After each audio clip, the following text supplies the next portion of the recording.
Now, majority of Kenyans, ordinary Kenyans, are very hardworking, are very resilient, are very tenacious, are very ambitious. That's the reality.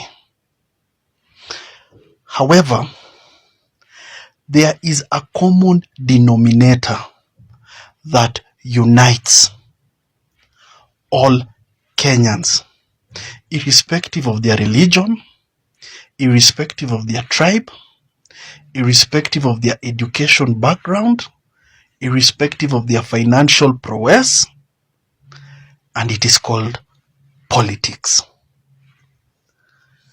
When it comes to politics, you will see a different breed of Kenyans from the ones I have mentioned. They become inherently stupid, they become irredeemably greedy, and they become incorrigible liars just because of politics. And it rears its ugly head when we are around the corner, when we are approaching elections. Somebody you looked as landed, educated, becomes a fool because of politics. Somebody you've lived alongside as brother, sister, brother, or neighbor or friend becomes tribal because of politics. People sell their dignity. People sell their morals for a few coins of gold and silver being dished out by politicians. If you look at these photos, they are now telling us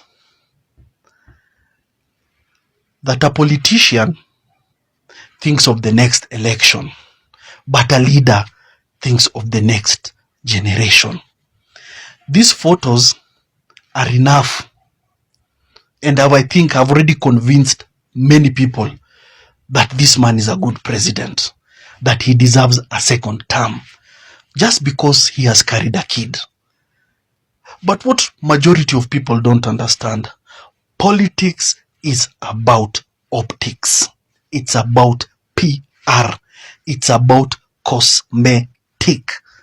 These are politicians. They say what they don't mean and they mean what they don't say. And anything they do is for political mileage, posturing, and expediency. We are in 2026. Believe me, you will see how these politicians will humble themselves. They'll start mingling with people so that they can be called down to earth. You can see now, everyone is trying to show us what they have done with CDF. For the last 5 years, they have been doing nothing. But because elections are next year, they are now showing us the cabros, the schools. They are now walking into kibandas, eating with people. And foolish Kenyans will elect these people again just because of that. I hear even there are people who are now calling Kasongo dad. Dad deserves a second term. Dad is a good president.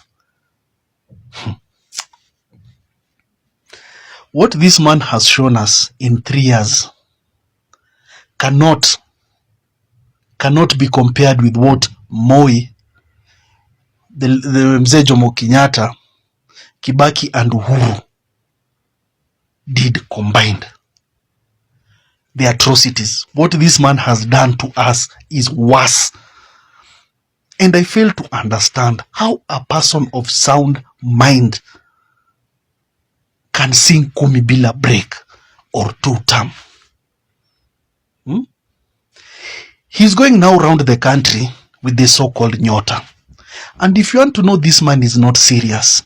He oscillates like a pendulum. He starts a certain narrative. He pushes the narrative. When it reaches somewhere, he drops it. He adopts a new narrative. This man rode into power with dynasty versus hustlers. That he's the son of a peasant. He rose by selling chicken. and that it's time for the dynasties to relinquish power to a peasant. And people voted for him. After that narrative got him into power, he started hustler, bottom up. That this time round, it will not be about 10 millionaires and 10 million beggars. This time round, the people at the bottom will matter. Anything done will start from the bottom going up. Mama mboga, boda boda. But with no time, that narrative evaporated. He brought in his cronies. They are looting for themselves. They are making policies that favor themselves. Nowhere in his cabinet is there mama mboga, is there boda boda, no permanent secretary, no, I don't know, nobody in his government. Bottom up has gone. Now, he's coming with this Singapore narrative.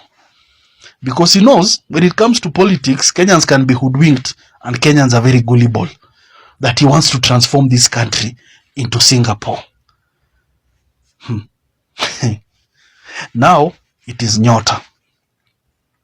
First and foremost, this Nyota is a loan from World Bank that taxpayers will have to service.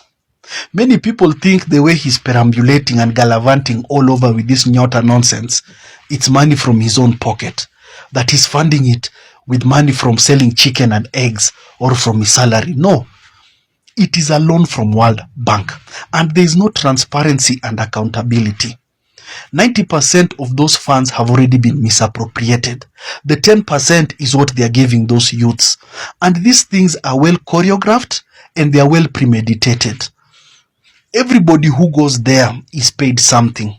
MPs and MCAs are tasked with mobilizing people. And these people, and it's just a few people who receive that money.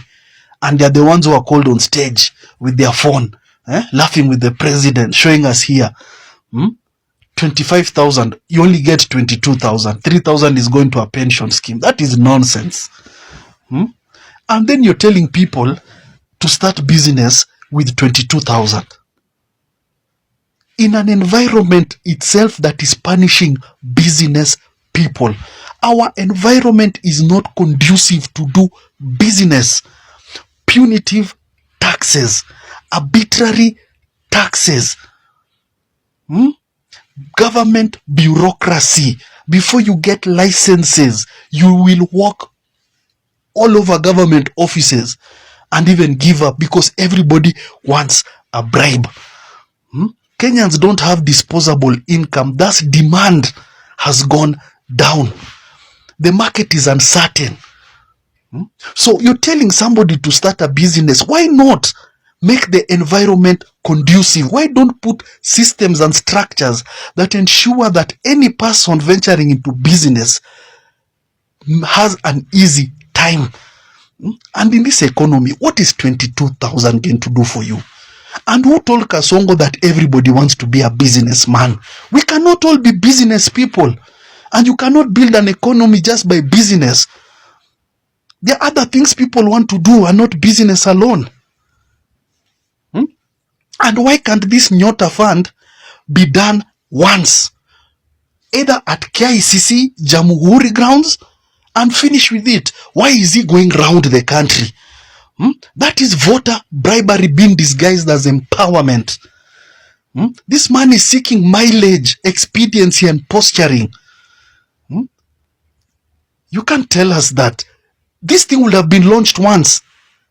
And even you'll get the logistics of getting the president and his entourage in that place is more expensive than the funds being disbursed. Nyota is a scam. Anything this government does is a scam. And a government that messes your education, your healthcare and security is a nefarious government. This is a kakistocracy regime under the stewardship of that megalomaniac called Kasongo. But these pictures will get him re-elected because we have foolish people at that. At he thinks about the generation. Which generation and he's messed our education? Many kids are outside because they cannot afford school fees, which was increased. Teenage pregnancies will go up. Crime rate will go up because these kids will be at home idle, child labor. And then here is lifting a kid and somebody gets excited. We have a long way to go. Nonsense.